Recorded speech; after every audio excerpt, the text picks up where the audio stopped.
buenas noches y bienvenidos a un programa más de Perspectivas.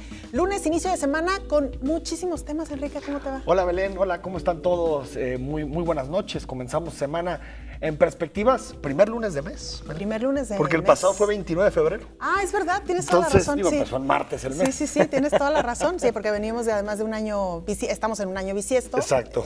Febrero tuvo 29 días.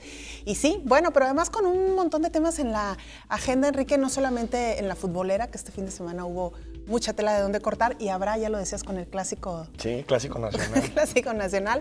Pero más allá del fútbol, los temas locales también están bastante candentes. Este fin de semana reabrió, no podemos decir que se inauguró, pero sí reabrió el Mercado Corona. La inauguración ya la había llevado a cabo el anterior alcalde de Guadalajara, Ramiro Hernández, y después de una serie de remodelaciones, pues ha abierto sus puertas el mercado. ¿Qué habría que decir, Enrique? Abrió a medias porque solamente 80 locales de más de 500 están funcionando hoy por hoy. Sí, bueno, estas esquizofrenias que tiene Belén la política local, la administración pública local, porque hay que recordar que Ramiro Hernández hizo una apertura simbólica, así le llamó, apertura simbólica, qué cosa tan extraña, ¿no? Apertura simbólica. Sí. Y después, el alcalde Enrique Alfaro, después de tener que mover la fecha un par de ocasiones en esta administración y otras 2 ocasiones en la administración anterior, pues se logra el día de ayer, 6 de marzo, que se abra esta reapertura del Mercado Corona. Y yo creo, Belén, que es interesante el discurso de Enrique Alfaro, el discurso que dio ayer en el Mercado Corona. Yo creo que pone muchos puntos que tenemos que considerar, que pone muchos puntos sobre la mesa. Sin embargo, creo que cuando Enrique Alfaro hace esta alusión al pasado, yo creo que ya hacen faltas nombres, ¿no? O sea, yo creo que cuando habla de los responsables de que el Mercado Corona se haya ido a un sobreprecio de poco más de 60 millones de pesos, los responsables de la gestión integral o de la gestión del mercado, yo creo que ya es momento de que pasemos, no sé qué opinas, Belén, de las denuncias mediáticas a las denuncias jurídicas, de aparecer en los medios de comunicación y decir que todo en este mundo es culpa de Ramiro Hernández, a pasar a decir, ¿saben qué? Estos son los funcionarios que con sus omisiones o con sus acciones han evitado que el Mercado Corona se pueda gestionar de forma correcta. Y además, Enrique, justo coincidió con un festejo por un aniversario más del PRI Jalisco, que, digamos, reapareció en la escena pública local, Ramiro Hernández, y a propósito, fue como una coyuntura ahí bastante, pues no sé si afortunada o desafortunada para Ramiro Hernández, pero él pudo decir, yo estoy dispuesto a acudir ante la autoridad en cuanto así se me requiera, y él insiste en que no hay tales irregularidades que señala Enrique Alfaro. Y me parece, Enrique, que tienes toda la razón. Habría que pasar ya de la denuncia de los hechos a la denuncia. ¿No? Totalmente. Y por otro lado, también me parece que Enrique Alfaro tendría que empezar ya a revisar su discurso. Han pasado más de 5 meses, si no mal estoy, de esta administración. Y me parece que este discurso de seguir señalando los errores de la pasada administración se está agotando. Sí, me queda claro que yo creo que los ciudadanos en el momento en que votaron en la primera semana de junio de 2015, pues dejaron muy en claro, digamos, la sanción democrática a cada uno. Es decir, pues el PRI quedó en una segunda posición muy alejada y creo que ahí está el castigo claro de las urnas. Claro. Yo creo que también tiene una responsabilidad de alguna forma tiene una responsabilidad Enrique Alfaro, porque un mensaje a sus electores sí fue que se ajustaran algunos temas del pasado. Es decir, en la campaña Enrique Alfaro denunció con mucha claridad actos de corrupción y después ya en la administración creo que no hemos visto la misma severidad para empezar los procesos jurídicos pertinentes. Por lo tanto, yo creo que ya está el Mercado Corona. Sin embargo, tenemos que trascender la denuncia mediática a la denuncia jurídica. Y otros 2 temas, Belén, que se me hacen muy importantes. Uno, ¿cómo vamos a hacer de los mercados células económicamente sustentables? Que creo que ya no lo son y lo demuestran las cifras.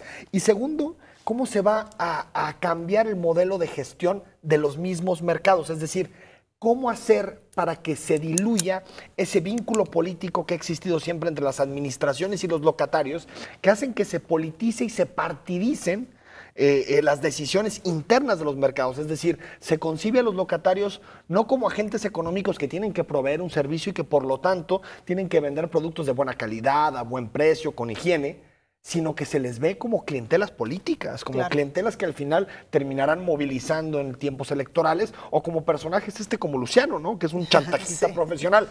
O sea, a lo que me refiero es que creo que si no se cambia de fondo el modelo de los mercados, pues seguiremos viendo estos problemas. Y fíjate, ¿no, Enrique, que tocas un punto importantísimo, el de que convertir los mercados en sustentablemente o económicamente sustentables?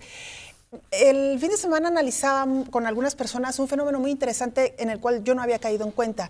Cómo la misma ciudad se ha ido transformando y no ha sucedido lo mismo con los mercados. ¿A qué voy? Hay algunos barrios y colonias que poco a poco se han ido deshabitando. Claro. Y estos mercados ya no tienen la misma demanda ni cumplen la misma función que cumplían todavía hace algunos años, incluso hace algunas décadas. Me parece que desde ahí tendríamos que empezar por ver la redensificación de Guadalajara y con base en ello empezar a ver qué modelo de mercado funciona para la ciudad que Totalmente. hoy tenemos.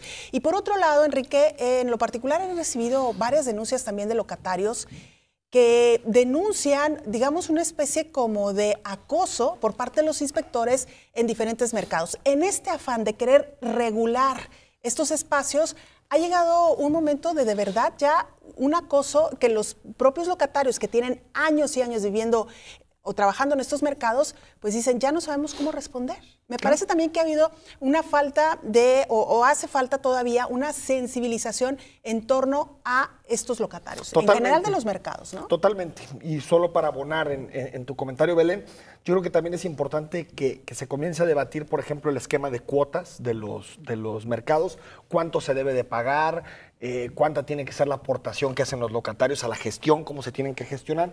Y también diría transparencia en la forma en que se asigna todo. Sí. Se asignan contratos, ya sabemos que van a empezar las licitaciones, por ejemplo, de los estacionamientos, que creo que ahí es otro tema siempre muy espinoso de quién se queda al final la concesión de explotación económica de los estacionamientos. Entonces creo que este mercado puede ser un punto de partida para la reestructuración del sistema de mercados en el municipio de Guadalajara, o puede ser nada más la profundización del mismo modelo que hemos vivido durante décadas, ¿no? Claro, y nada más para irnos a otro tema, Enrique, me parece que coincidimos en el asunto de que cuando hablamos de que Enrique Alfaro debería de revisar ya su discurso, no estamos diciendo olvidar lo que sucedió en administraciones pasadas. No, al lo revés, que sí, que sí. Es decir, que efectivamente entre ya la justicia Lo mismo de una que vez le por todas a pedimos investigar, a ¿no? Aristóteles Sandoval en el caso del gobierno de Emilio González. Es decir, que exista, que se delineen claramente las responsabilidades y que nos digan qué sucedió. Claro. Creo que esas narrativas, tanto a nivel estatal como a nivel municipal, siguen ausentes. Totalmente. Y ya lo decíamos, Enrique, reapareció Ramiro Hernández en este festejo del Partido Revolucionario Institucional, donde además pues, se anuncian cambios en la dirigencia estatal. Todavía no hay una dirigencia definitiva, estamos otra vez en una dirigencia interina. Una dirigencia interina que puede durar, Belén, entre 2 o 3 semanas para elegir a otra dirigencia interina. Son estas cosas difíciles de explicar que suelen pasar en los partidos políticos, es decir, toman posesión de los cargos como presidente José Luis Mata Bracamontes, quien era secretario de organización del mismo PRI estatal, y como su secretario general, Héctor Pizano, también secretario del Trabajo, cosa que está interesante, ¿no? Sí. Por lo menos ha generado suspicacias si existe ahí, digamos, una doble función que no es compatible, ¿no? El ser secretario general de un partido y ser parte de un gabinete, que creo que es un debate interesante que tenemos que tener. Y bueno, se supone que estos van, para decirlo en términos coloquiales, a planchar, Belén, lo que será la real elección, que es cuando lleguen, aparte ya se sabe, esto es parte, digamos, de la mitología de que parece que todo está cubierto, pero en realidad todos sabemos quién va a quedar. Mientras llega Socorro Velázquez como presidente del PRI, que prácticamente también ya está planchado, y Mariana Fernández como su secretario general a nivel estatal. Pero bueno, es otra vez, yo creo, Belén, los partidos políticos, no solo el PRI, pero de ahí viene esta tradición, pues todos estos procesos de simulación, ¿no? De decir, vamos a hacer una convocatoria para que se registren y todo este tipo de alegorías que al final ya sabemos que todo está planchadito, y quien define, que creo que no está mal, quien define quién será el presidente del PRI es, por supuesto, el gobernador Aristóteles Sandoval. La pregunta, Enrique, es ¿hasta dónde va a soportar el Revolucionario Institucional estas prácticas y esta estructura? Sí. Ya al interior del propio Partido Tricolor han empezado a surgir voces en el sentido de que es indispensable empezar a cambiar sí o sí, porque el resultado de las elecciones está sobre la mesa y ha sido además clarísimo. Y hay quienes también consideran que si estos, no solamente para atender las demandas de la militancia, sino partes de la militancia, entonces, ¿qué puede esperar el resto de la sociedad, ¿no? Bueno, pero en realidad, así hay que decirlo, el PRI nunca ha partido la militancia, tampoco el PRD, tampoco Movimiento Ciudadano. El PAN es de los pocos que de pronto pone a disposición de sus militantes la elección de los cargos del partido, la elección de candidatos, pero el PRI nunca lo ha hecho. Oye, pero me parece que debería ya, ¿no? Ah, bueno, sí. Incluso yo creo, y lo platicamos con Javier Hurtado el viernes pasado, creo que tendría que ser una obligación constitucional de los partidos que sus militantes elijan a los candidatos, parte de la democracia interna. Sin embargo, yo analizaría, Belén, la decisión sobre la base de un razonamiento del gobernador que tiene que ver más con los equilibrios internos. Esto que se ha hablado tanto de la disputa entre las viejas generaciones del partido y las nuevas generaciones del mismo PRI, en donde de alguna forma quienes perdieron 2015 fueron sobre todo las nuevas generaciones del PRI, ¿no? Ricardo Villanueva, Salvador Rizo, y ahora le tocaría a estas viejas generaciones administrar el partido de cara a 2018 y por eso acudir a un personaje como Socorro Velázquez, claro, que bueno, pues no parece que vaya a conectar con nuevos electorados, ¿no? Claro, o sea, no parece que vaya a conectar con los jóvenes o con estudiantes, ¿no? Pero ahí luego interviene otra hebra, Enrique, de si realmente el Partido Revolucionario Institucional ha estado trabajando en lo que ellos llaman sus cuadros, ¿no? ¿Hasta dónde realmente hay un relevo generacional que tú puedas decir está lo suficientemente plantado para sacar la cara por el partido? No lo sé, yo lo dejaría también pues ahí tú un poco como... ve cómo se duplican posiciones, ¿no? Hugo Contreras, presidente del partido, después se va a coordinar la fracción parlamentaria. Sí. Es decir, yo tampoco creo que se haya trabajado en esos cuadros y también creo que el hecho de que haya pasado tantos años el PRI fuera del gobierno estatal, pues también le ha tenido un impacto fundamental en la forma en que coloca ciertos cuadros en la administración pública y en el partido político, ¿no? Totalmente. Bueno, pues así están las cosas en el Partido Revolucionario Institucional. Veremos qué pasa en las próximas semanas. Pocas sorpresas. Como bien decías, pues ya está prácticamente planchado quién será el próximo dirigente. 2 semanas o 3 semanas de interinato para abrir la puerta al siguiente interinato, que será de 1 año. Así es. El periodo de Socorro Velázquez y de Mariana Fernández. Bueno, veremos cómo transcurre en los próximos días este tema. Y otros temas que también pues han dado mucho de qué hablar en los últimos días, Enrique. Sí, y bueno, saben que en perspectivas solemos meter este tipo de temas internacionales y uno de los que ha llamado más la atención a nivel global es lo que está sucediendo en España. Sí. ¿Y por qué lo que está sucediendo en España? Porque llevan, Belén, 57 días sin gobierno. Sí. 57 días sin gobierno, y es que, como usted sabe, España es una democracia parlamentaria, es decir, en donde los ciudadanos no eligen directamente a su presidente, sino que eligen a sus representantes que después, al interior de la Cámara, del Congreso de los Diputados en España, elige a quien sería su presidente del gobierno. Y no se han logrado los acuerdos, no se han logrado los consensos. La semana pasada, miércoles y viernes, se intentaron llegar a acuerdos. Al final, quien propuso el rey, porque hay que recordar que allí es una monarquía parlamentaria, en donde al rey le toca proponer a quien puede ser investido como presidente del gobierno, le tocó proponer a Pedro Sánchez, del Partido Socialista, no logró los apoyos necesarios, solamente pudo pactar con un partido de centro derecha que se llama Ciudadanos, un partido de origen catalán, y en realidad se quedó pues, prácticamente a 46 votos, que es muchísimo, a 46 parlamentarios de poder alcanzar la mayoría absoluta para ser investido como presidente del gobierno español. Y, pues, ¿qué te parece, Belén, si compartimos algunos de los elementos más interesantes del debate que pudimos captar en la semana de investidura, la semana pasada en España? Yo quisiera, nada más muy brevemente, Enrique, me parece que es un dato interesante. El anterior presidente de España, Mariano Rajoy, a quien, por cierto, vamos a escuchar precisamente, tampoco alcanzó la mayoría, y es por eso... Uno diría, bueno, a ver, sí es verdad que el Partido Popular alcanzó, digamos, la mayoría en algunos de la votación. ¿Por qué no es que se reelige Mariano Rajoy? Pero tengo entendido que al interior del Congreso no hay mayoría para Exacto. el partido. Es que es un parlamento de 351 diputados, es decir, necesita 176 para tener una mayoría, y el Partido Popular, a pesar de que ganó la elección, solamente obtuvo 122 diputados. Ahí está, y, sí. Como es un partido acosado por muchos casos de corrupción, por muchos problemas, incluso para generar acuerdo con otros partidos, es muy difícil que haya un partido político que lo apoye. Entonces, el rey prefirió pedirle investidura a el segundo lugar, que es el Partido Socialista, para ver si podía formar una gran coalición de gobierno, que hasta el momento no lo ha podido formar, sobre todo porque no ha podido pactar con Podemos, el partido de Pablo Iglesias. Vamos a escuchar parte de este debate que se dio al interior del Congreso. Señor Sánchez, viene aquí sin gobierno, sin apoyos, esperando que lo demás le arregle lo que usted no ha querido arreglar, porque su señoría estaba pensando en algo que le importa mucho más, su propia supervivencia. No sabemos cómo se articula su mayoría parlamentaria, ni con quién piensa gobernar, ni mucho menos sostenerse en el gobierno. Si esto es así, señoría, repito, ¿qué es lo que estamos haciendo aquí? ¿Hemos venido a ratificar una mayoría o a incubarla? ¿A votar un proyecto de gobierno o, como su señoría nos ha explicado ayer, a ver si sale? Señor Rajoy, escuchándole en su intervención, me reafirmo en la necesidad de cambiar el gobierno en el fondo y en la forma. Usted no fracasó en el intento de formar gobierno. Usted renunció a formar gobierno. Y por tanto, señorías, ese es su mayor fracaso, su renuncia. Porque el debate que hoy estamos teniendo aquí es la viva prueba de ese fracaso, señor Rajoy. Sé que no es fácil, sé que está lleno de dificultades. Nuestra mano, a partir de esta noche, sigue tendida. Pero igual que nosotros aceptamos el condicionante de que ustedes estén en ese gobierno, de que usted sea presidente, acepte usted que un gobierno de coalición a la valenciana tiene que asumir que las responsabilidades y las decisiones las vamos a tomar conjuntamente.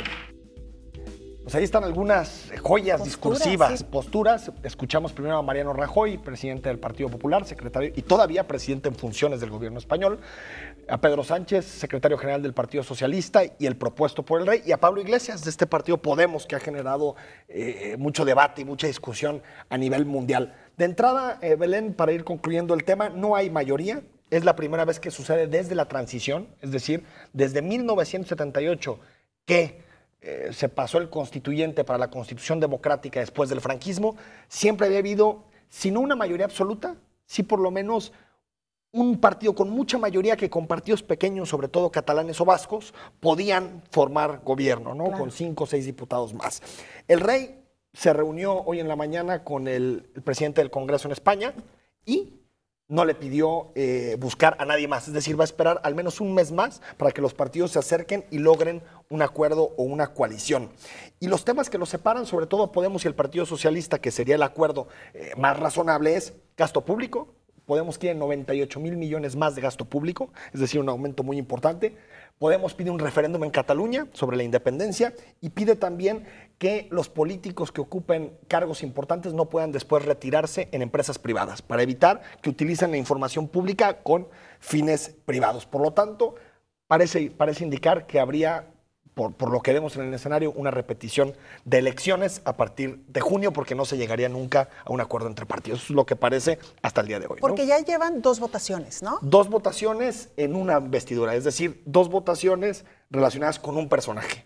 El rey puede proponer cuantas investiduras quiera más hasta que vea que está totalmente atorado y que nadie puede generar acuerdos. Es decir, que todavía no es seguro que van a llamar nuevamente a elecciones, ¿no? Todavía no es seguro, al menos yo creo que va a haber una ronda más de contactos para ver si se puede formar un acuerdo. Si no, el rey ni siquiera tiene la prerrogativa de llamar a elecciones. Quien llama a elecciones es el presidente del Congreso. Bueno, pues, que es socialista, por cierto. Interesantísimo, Enrique, lo decíamos ya, sobre todo entender que los sistemas democráticos y de votación son distintos en los países, y me parece que hoy por hoy iba a decir de las pocas cosas buenas que tenemos en México, no tenemos muchísimas cosas buenas, pero una de las cosas muy buenas, me parece a mí, es nuestro sistema de votación, voto directo y secreto, ¿no? Pues sí. Porque ahí sí es donde tú estás ejerciendo directamente tu derecho a elegir a alguien. Exacto. ¿No? Que de pronto los sistemas presidenciales tienen algunos temas nocivos, como por ejemplo que tienden al bipartidismo, a que haya menos partidos hacia los extremos, al cambio, es decir, pero sí, creo que en términos generales el hecho de que puedas votar por la como figura, ciudadano, ¿no? Exacto, te genera una relación de responsabilidad mucho mayor. Bueno, pues ahí está el tema. Vamos a tratar de seguir abordando esos temas internacionales, irlos explicando. Enrique es experto en estos temas, así que ahora te voy a entrevistar en lo sucesivo, Enrique, sobre estos temas. Vamos a la pausa, regresamos. Ya está acá nuestro invitado de esta noche.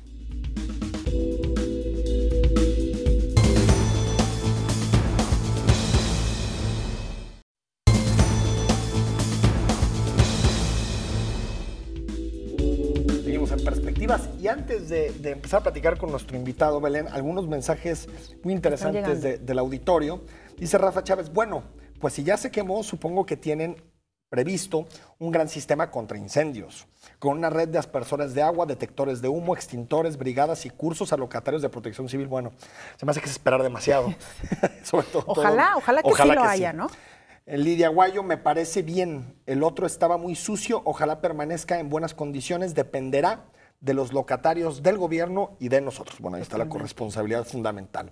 Julio César Mans Luis, reapertura siempre y cuando estén todos los que son y no los que están, nos dice. Tal vez es un modo figurado, agrega. Es el modo figurado. Y en torno al PRI nos dice Adolfo Valdovinos, la dedocracia en todos los partidos políticos llegó para quedarse en relación a los procesos internos, sobre todo el del PRI que está viviendo actualmente. Consorcio político, en las elecciones pasadas miembros del PRI propusieron candidatos para los dos nuevos partidos. Bueno. Pues ahí está, supongo que se refiere a Encuentro Social o cuáles dos nuevos partidos. Pero bueno, sí, igual si nos los aclaras, Adolfo, pues, para saber exactamente a qué partidos te refieres, ¿no? Y bueno, vamos a escuchar la semblanza de Felipe de Jesús Álvarez Cibrián. Felipe Álvarez es abogado por la Universidad de Guadalajara y es doctor también en Derecho por el Instituto de Altos Estudios Jurídicos. Es el titular de la Comisión Estatal de Derechos Humanos desde el 2007. En días pasados, presentó su 9º informe como presidente del órgano constitucionalmente autónomo que defiende los derechos de los ciudadanos frente a abusos de las autoridades. Durante su gestión, la comisión no ha estado exenta de algunos contratiempos. Recordamos la querella impuesta por un grupo de organizaciones civiles ante la Suprema Corte de Justicia de la Nación, en donde se ponía en duda la legalidad de la relación de Álvarez Cibrián, o más bien recientemente el debate público sobre el salario que percibe como presidente de la comisión. Hoy en Perspectivas, platicamos con Felipe de Jesús Álvarez Cibrián. Presidente, buenas noches. Muy buenas noches, muchas gracias, Belén, muchas gracias. Enrique Toussaint, ¿sí? Que conozco a algunos de los Toussaint. Bueno. A Luis Toussaint, un gran luchador social que, por cierto, en diciembre recibió el premio Francisco Tenamaxtli a la defensa de los derechos humanos. Cecilia Toussaint, que anda por acá en el Festival de Cine también. Bueno, nos sacamos sus artes. Presidente, preguntarle de entrada, ¿cuál es el estado de los derechos humanos en Jalisco? ¿Cómo los podemos calificar? Desde luego, con muchos avances en que se tienen en distintos rubros que pueden ser evaluados de forma cuantitativa y cualitativa, en donde podemos decir que ha habido un avance muy importante en la cultura de denuncia. En este momento, la Comisión Estatal de Derechos Humanos Jalisco es líder a nivel nacional en cultura de denuncia, que esto desde luego se ha logrado pues, con varios aliados y gracias a varios factores, entre ellos ustedes, los medios de comunicación que abordan permanentemente el tema, donde hay una fuente muy especializada en derechos humanos, pero también al activismo social. Hoy por hoy la Comisión Estatal de Derechos Humanos tiene convenio vigente, celebrado con más de 500 organizaciones de la sociedad civil que en Jalisco defienden y promueven derechos humanos. Pero a su vez también estamos manteniendo más de 12,000 quejas al año. Esas cifras ninguna otra comisión de derechos humanos del país, ni siquiera el Distrito Federal o la del Estado de México llegan a superar las 10,000 quejas por año. Cuando yo llegué a la comisión se recibían 3,000 quejas por año, era el promedio. Lo más que se habían logrado recibir eran 3,327 quejas en un año, en el 2001. Era lo más que se había logrado. Entonces ahora esto ya es una constante. El año pasado rebasamos las 15,000 quejas. En este año ya superamos, en lo que va del año, las 3,000 quejas recibidas. Se ha posicionado muchos temas, sobre todo el derecho al medio ambiente sano, todos los temas que tienen que ver con el desarrollo, con la vivienda digna, con el transporte, temas que antes no existían prácticamente en el trabajo de la comisión. Ahora los temas de los grupos vulnerables son muy recurrentes, temas de niñez, de mujeres, de personas indígenas, de personas migrantes, personas con discapacidad, adultos mayores, son temas recurrentes, así como la salud y la educación, que estamos permanentemente en atendiendo este tipo de asuntos. ¿Y qué porcentaje se atiende, presidente? Bueno, yo más bien diría que aún a pesar de que somos la Comisión de Derechos Humanos que más quejas recibe en el año, aún tenemos todavía no cifras del todo satisfactorias, porque yo estoy consciente que la gran mayoría de las violaciones a los derechos humanos que se cometen en Jalisco siguen sin ser denunciadas. Entonces, esa parte es importante.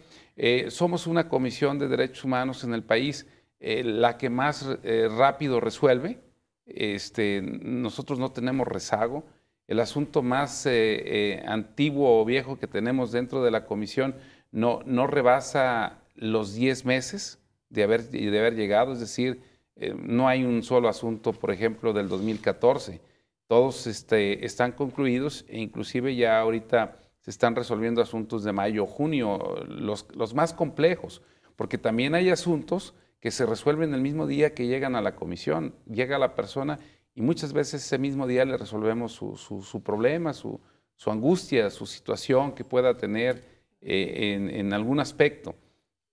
Por otra parte, se ha logrado avanzar, por ejemplo, en la capacitación. El año pasado, la Comisión Estatal de Derechos Humanos logró capacitar a más de 160,000 personas en materia de derechos humanos a través de nuestros diplomados, seminarios, cursos, talleres, conferencias y todos los programas académicos que tenemos desde el Instituto de Investigación y Capacitación en Derechos Humanos. Y hay varios temas más que pudiéramos estar resaltando, mas sin embargo también hay algunos rezagos, como el tema de la regionalización, en donde no hemos podido avanzar mayormente.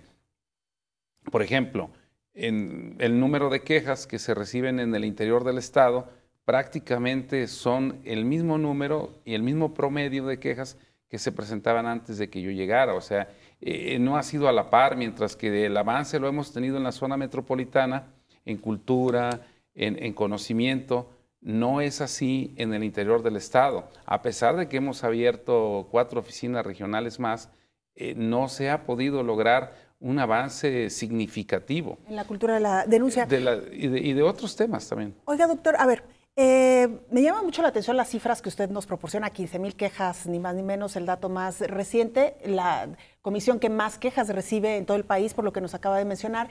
Pero, a ver, es que estos números obedecen a que la gente está cada vez denunciando más, pero también podría ser que realmente están ocurriendo más abuso a los derechos humanos en nuestra entidad. ¿Cómo podemos saber cuál es la lectura más cercana a la realidad? No es así, y esto es muy fácil determinarlo. Nosotros lo tenemos perfectamente ubicado el origen. Y digo que no es así porque entonces tendríamos más quejas en materia de seguridad pública y de procuración de justicia. Y si ustedes revisan el número de quejas que la comisión recibe en esas materias es igual que el que se recibía antes, que era un tema ya muy posicionado. El tema de la seguridad pública y de la procuración de justicia es el asunto más recurrente y más añejo que han conocido las comisiones de derechos humanos del país desde que se fundaron. Por tal motivo, ese ya es un tema que ya no ha avanzado más. Entonces ahí es donde se ve que si hubiera realmente más violaciones, se hubieran incrementado los números en esos temas.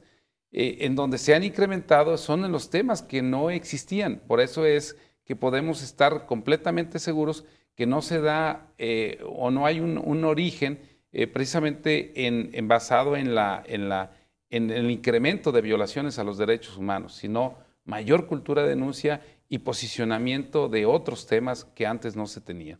En el caso, presidente, de la tortura, que es uno de los asuntos fundamentales y más lastimosos, por ejemplo, durante 2015 se presentaron 188 quejas y ustedes emitieron, al parecer, 11 recomendaciones, ¿no?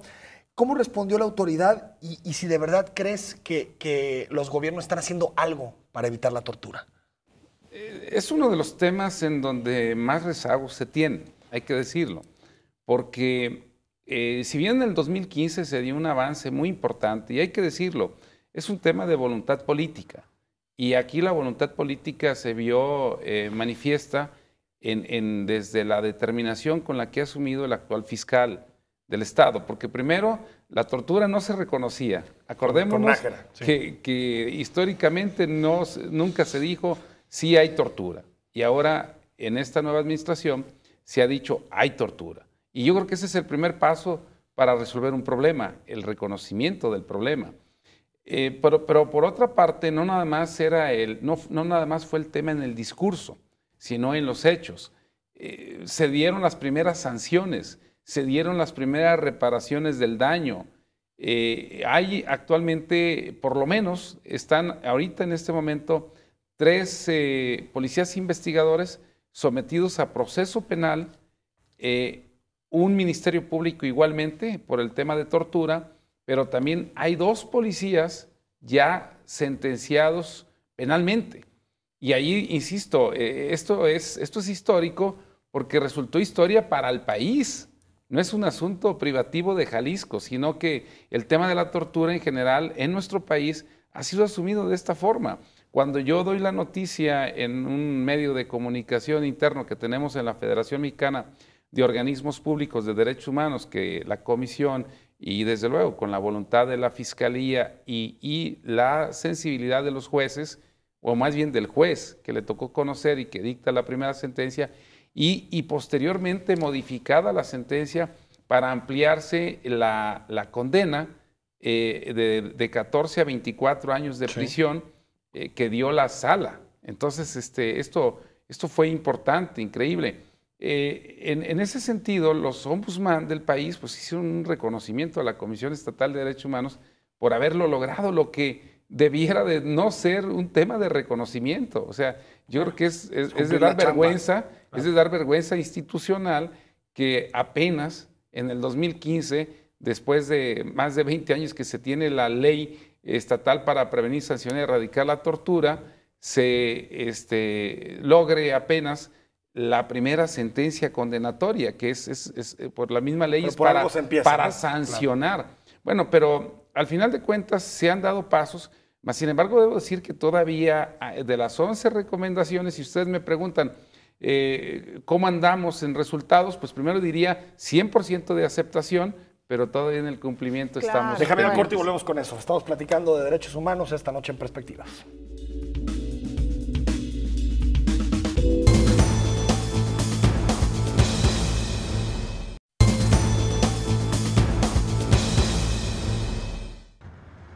La Comisión Estatal de Derechos Humanos de Jalisco es un órgano autónomo que se encarga de velar por los derechos humanos de los ciudadanos de Jalisco. Tiene un presupuesto anual de 137 millones de pesos. De 2008 a la fecha, la comisión duplicó prácticamente sus percepciones, ya que en ese año erogaban 69 millones de pesos.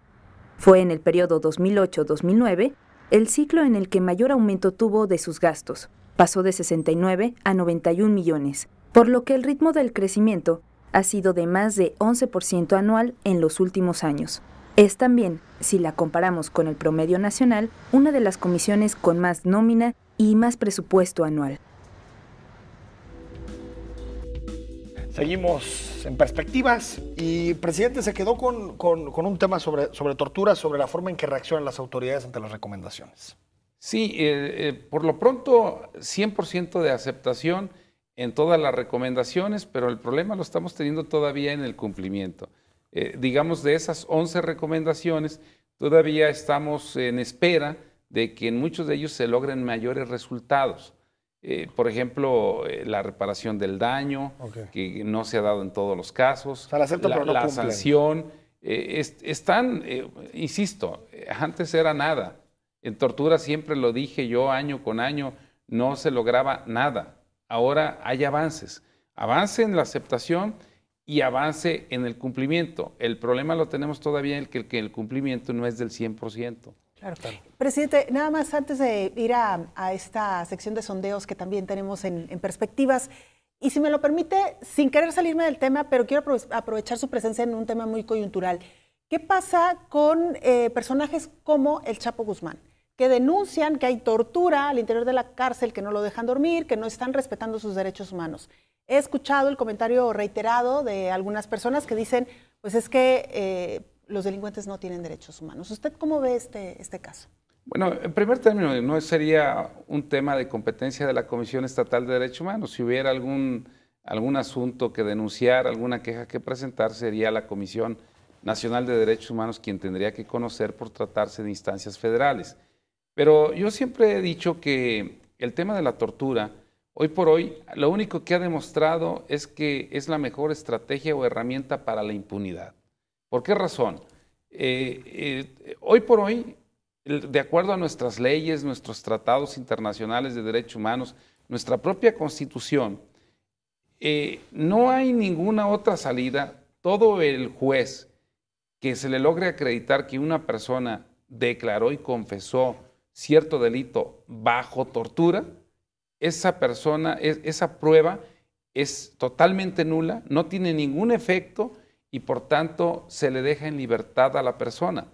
Entonces, si eso ya lo sabemos, reiteradamente lo vemos, ¿cuál es entonces la razón de que policías e investigadores sigan practicando la tortura? No hay ninguna razón. Tienen que profesionalizar sus técnicas de investigación.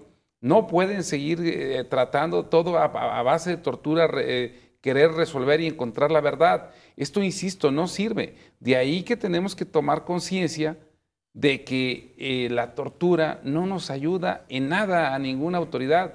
Si queremos dar castigo, bueno, pues ya el castigo lo tendrán en estar el tiempo que el juez determine privado de su libertad la persona. Queremos poner orden y sin ningún privilegio para nadie, sin ninguna discriminación tampoco para otros. Claro. Y entonces yo siento que ahí es donde se tiene que tomar conciencia de lo que está generando el tema de la tortura. Vamos a ir a otro corte y al regresar escuchamos los sondeos y también le hacemos más preguntas al presidente de la Comisión Estatal de Derechos Humanos.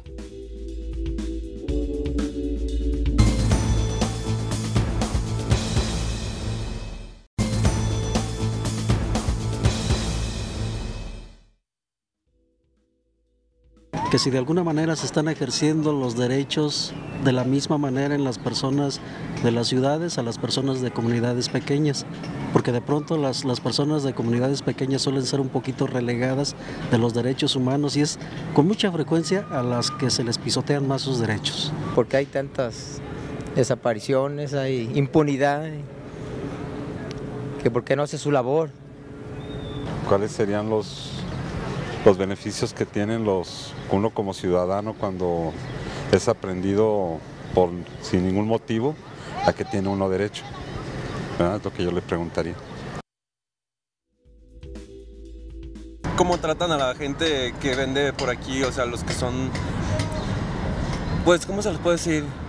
Indígenas que vienen de otras partes, que vienen aquí a vender y les quitan lo que tienen, los maltratan, los violentan.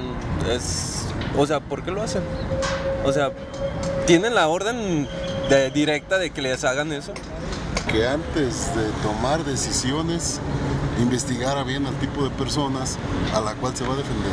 Porque hay muchos maleantes, muchos malandrines que se apoyan en los derechos humanos y que desgraciadamente pues, son un perjuicio por la sociedad. Yo le preguntaría, ¿por qué no investigan a fondo antes de proceder a defender a determinada persona? Presidente de la Comisión Estatal de los Derechos Humanos, ¿por cuál pregunta empezamos a las respuestas? Mira, primero... todas las que sean necesarias. Pues la primera, que en las comunidades pequeñas hay más violaciones a derechos humanos. No sé si embona con esto que nos decía la regionalización.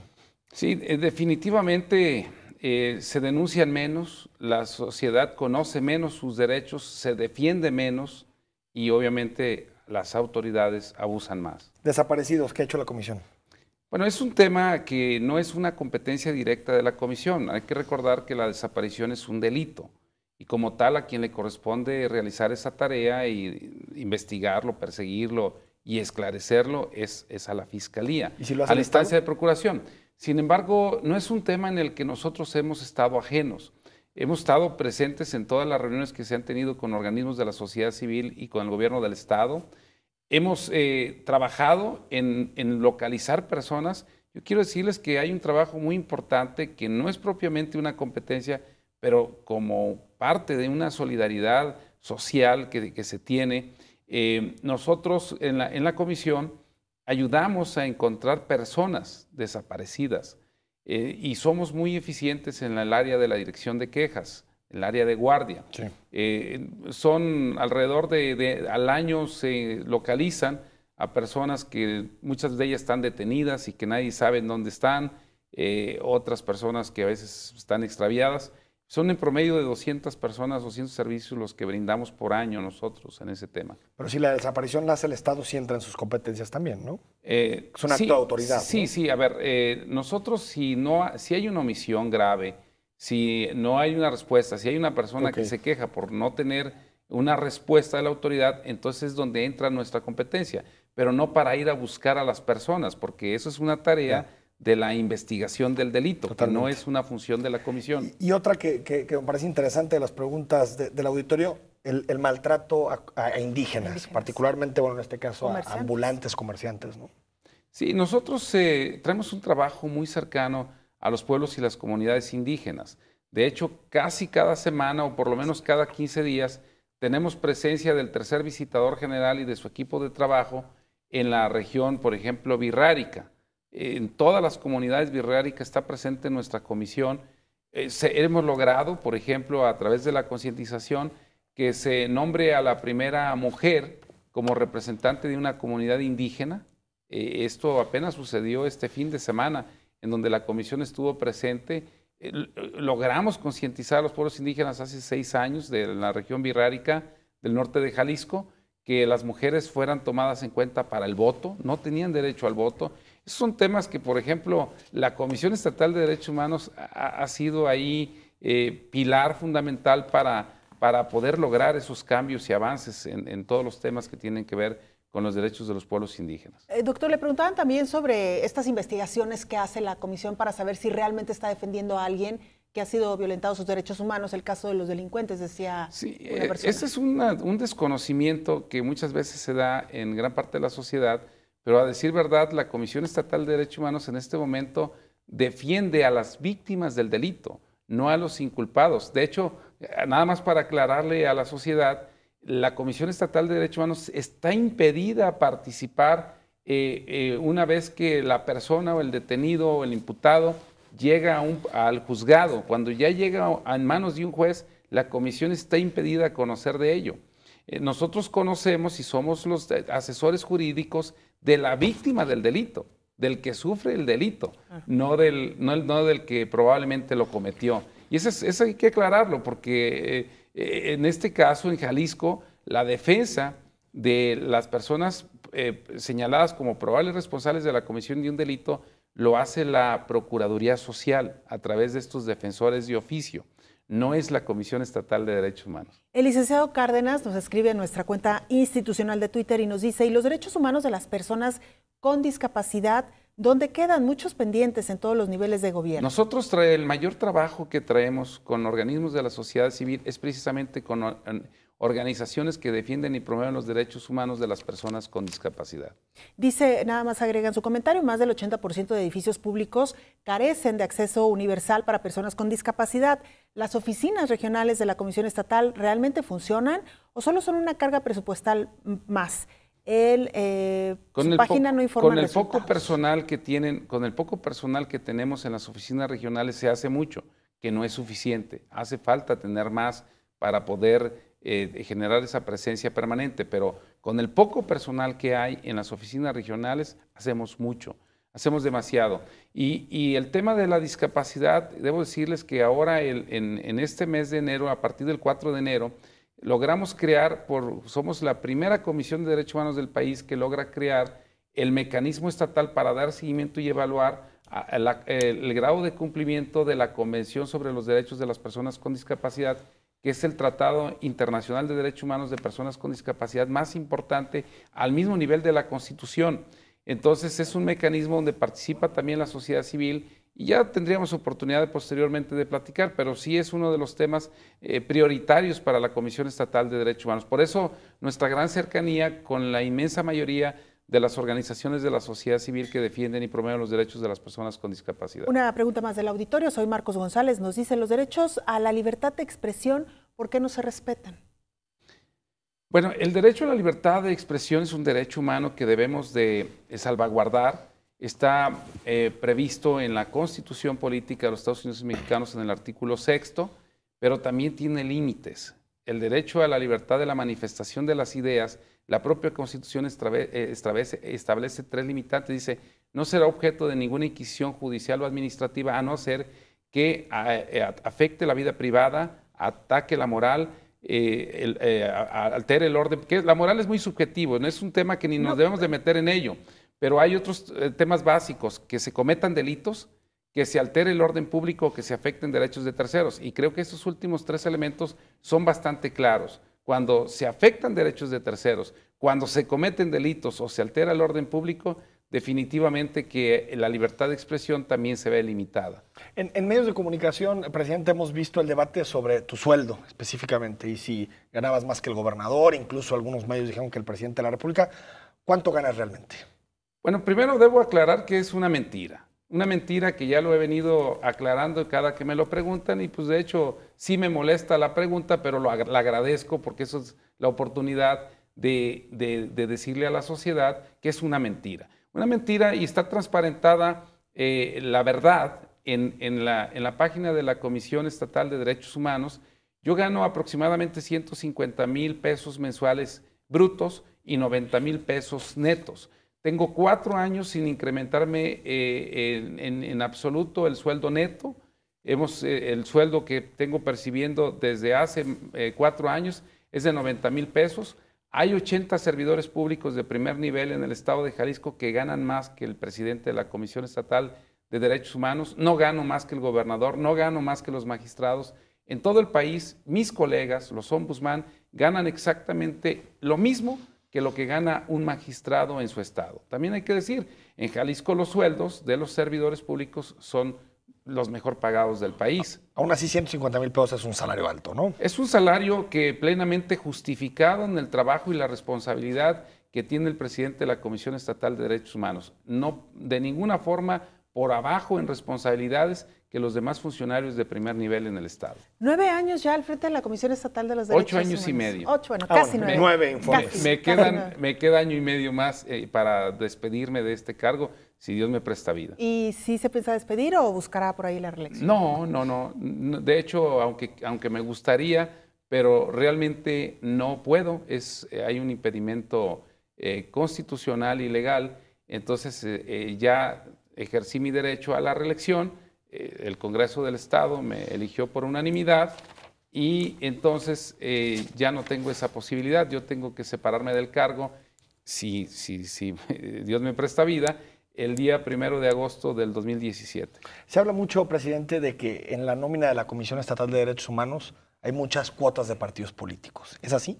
Pues en la Comisión Estatal de Derechos Humanos tenemos la mejor nómina, pero en cuanto se refiere a personas preparadas, formadas, yo no veo simpatías políticas, yo veo perfiles y veo capacidad. Y debo aclarar que no hay otra Comisión de Derechos Humanos en el país y no hay otra institución pública del Estado de Jalisco, y lanzo el reto para quien lo quiera tomar, que tenga la tercera parte de su personal con estudios de posgrado. Nosotros tenemos una nómina de 300 personas que dan atención y protección de derechos humanos en todo el Estado, de los cuales somos 21 doctores en Derecho y 64 maestros en Derecho. Casi la tercera parte del total del personal tiene maestría y doctorado. Los demás licenciatura. Ahí no hay una sola persona que no tenga por lo menos la preparatoria, aún y las personas que ganan el menor salario y que realizan funciones de limpieza. Es una institución modelo, es una institución ejemplo, y yo creo que entonces más bien hay que ver quién desempeña las labores, no si tienen simpatías, lo cual a mí no me interesa. Del 1 al 10, ¿cómo evaluaría el respeto de los derechos humanos por parte del gobierno de Jalisco? No es una evaluación, yo soy muy objetivo para evaluar las cosas y la verdad es que nosotros no tenemos un diagnóstico como para poder determinar cómo está el grado de cumplimiento. Lo que sí, tenemos diagnósticos en distintos temas de los derechos humanos, por ejemplo, diagnósticos de niñez, diagnósticos de las personas privadas de su libertad, diagnósticos de las personas con discapacidad, cómo está la accesibilidad, derechos entre la igualdad entre mujeres y hombres. Tenemos en varios aspectos sobre la situación de los derechos de las personas migrantes. Tenemos diagnósticos en donde hemos podido determinar cómo está ese grado de cumplimiento de los servidores públicos para con la garantía de estos derechos, pero no hay una evaluación Es más, no existe en todo el país para ningún gobernador ni para ningún presidente municipal una evaluación de qué calificaciones podríamos poner. Pero sí hay avances importantes, tangibles, pero también hay rezagos. ¿Mejor que el sexenio de Emilio González? Hemos ido avanzando, definitivamente que hay avances en todos los sentidos. Por ejemplo, la aceptación de las recomendaciones es 100%. 5 años consecutivos donde se ha logrado el 100% de aceptación. Hemos mejorado en la reparación del daño, por ejemplo, en mayor sanción para servidores públicos. Hoy por hoy, por ejemplo, un tema que no sucedía, hay 9 profesores en este momento de la Secretaría de Educación sancionados penalmente, ya 3 de ellos con sentencia condenatoria y los demás en proceso penal, que es la excepción, no es la generalidad. Dejemos a salvo el buen nombre de las y los profesores de Jalisco, que tienen una gran vocación y un gran perfil, pero también hay excepciones. Hay quienes han cometido abuso sexual infantil en contra de las niñas y los niños, un tema que hemos perseguido muy importantemente, pero también hay un secretario de Educación Jalisco que le ha asumido con mucha responsabilidad el tema y no se ha doblado para poder sancionar a quien comete este delito. Presidente, se ha hecho un debate si el matrimonio es o no un derecho humano. ¿Es un derecho humano? ¿Usted cree? El matrimonio es un derecho humano. Por lo tanto, ¿cree que el Congreso ya debe legislar para que se amplíe a parejas del mismo sexo? Bueno, eso está en espera de que llegue el engrose que tiene que ver con la acción de inconstitucionalidad que ya determinó la Suprema Corte de Justicia de la Nación. Una vez que llegue el engrose, yo sé que el Congreso del Estado va a tener que legislar. Un último comentario para irnos. Héctor Eduardo nos dice, claro que no los defiende los derechos humanos, supongo que se refiere, sino hasta que haya sentencia. Con la lentitud del proceso y con la corrupción de MP y jueces, No, ahí hay que aclararle. El procedimiento que lleva la Comisión Estatal de Derechos Humanos es totalmente autónomo e independiente, es decir, al de los jueces. Y muchas veces hacemos que se sancione, que se repare el daño antes que lo que el juez penal pueda lograr. Gracias. Doctor, se nos acabó el tiempo. Muchísimas gracias por habernos acompañado. Muchas gracias. Así que nos vamos miércoles. Mesa de análisis, no se lo pierda, estará muy interesante. Nos vamos, muy buenas noches.